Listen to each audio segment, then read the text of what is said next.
জীবনও এইভাবে মাছ ধরে আমার যে কি এক্সাইটিং লাগছে। আমরা তো এমনি প্রতিদিনই মাছ ধরি। দেখো আমি একটা বিশাল বড় মাছ ধরবো আজকে। আমারটা খাইছি।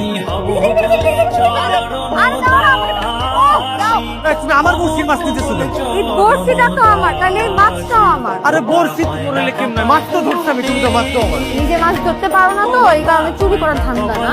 আরে কি আজব, গ্রামকে যত খারাপ ভাবছিলাম গ্রাম আসলে এত খারাপ না। ভালোই লাগছে না? মাছ দিবা না মানে? তুমি দেখতেছো আমি কি করবো? আমি দেখতে চাই না আমি মাছ দিব। আর মাছ দিব না। তোমার আগেই ভাবা উচিত ছিল শহরে থাকা একটা মেয়ে গ্রামে এসে হঠাৎ এত প্রশংসা কেন করছে।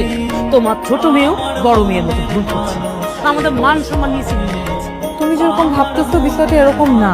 আমি খালি ওর সাথে মাছ ধরতে গেছিলাম। তিনি একদম ঠিক কথা বলছে। আমরা তো দুজন মাছ ধরতেছিলাম, এর বাইরে কিছুই না। আপনারা একটা কথা বলবো না, আমরা যা দেখেছি তা ভালোই দেখেছি। আসলে ভুলটা আমিই করেছি।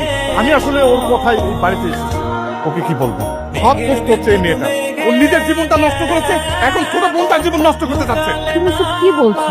দেখো ওরা ছোট মানুষ, হয়তো মজা করছি। তুমি একটু ঠান্ডা মাথায় বসো, আমি তোমাকে সবকিছু বুঝিয়ে বলছি। একটু চুপ থাকবি। সবকিছু হচ্ছে তোর কারসাজি। আমি কি কিছু বুঝি না? আমি সব বুঝি। এখন এই রুম থেকে সবকিছু গুছিয়ে নিয়ে চলে আয়। আপনার ভুল হচ্ছে বাবা, ওরা ছেলে মানুষ, হয়তো ভুল করে ফেলেছে। আচ্ছা আমরা বসে কথা বলি, সমাধান করি। কিসের সমাধান? আরে আমরা তো এসেছিলাম জামা হিসেবে তোমাকে মেনে নেওয়ার জন্য। এনাকে বলো কাপড় চোপড় গুছিয়ে নিয়ে চলে আসো। আমরা এখন চলে যাবো।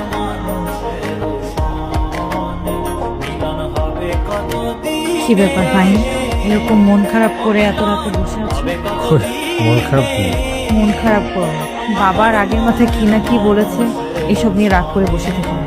আচ্ছা একটা কথা বলি, তুমি কি টিনাকে ভালোবাসো? সত্যি কথা বলতে এই অল্প কয়েকদিন আমি টিনাকে সত্যিই ভালোবেসে ফেলেছি। কিন্তু তুমি কোনো চিন্তা করো না, আমার ভালোবাসার জন্য তোমার কোনো ক্ষতি হবে না। ভালোবাসা আসলে কোনো ক্ষতি নেই, লাভ লোকসান এগুলো আসলে চিন্তা করতে হয় না। ভালোবাসা যেটা হয় সেটা হচ্ছে প্রাপ্তি। তুমি যদি সত্যিকারে ভালোবেসে থাকো তাহলে টিনাকে তুমি পাবে। কিন্তু তুমি টিনাকে ভালোবাসো, কিন্তু টিনা তোমাকে ভালোবেসে কিনা সেটা কি তুমি জানো? টিনা অবশ্যই আমাকে ভালোবাসে। ও যদি তোমাকে সত্যি ভালোবেসে থাকে তাহলে বাবা ওকে আটকে রাখতে পারবে না। ও ঠিকই তোমার কাছে চলে আসবে, এটা আমার বিশ্বাস। তুমি এগুলো নিয়ে মন খারাপ করো না। আর তোমার ভাইয়া দেখলে কিন্তু পরে রাগ করবে।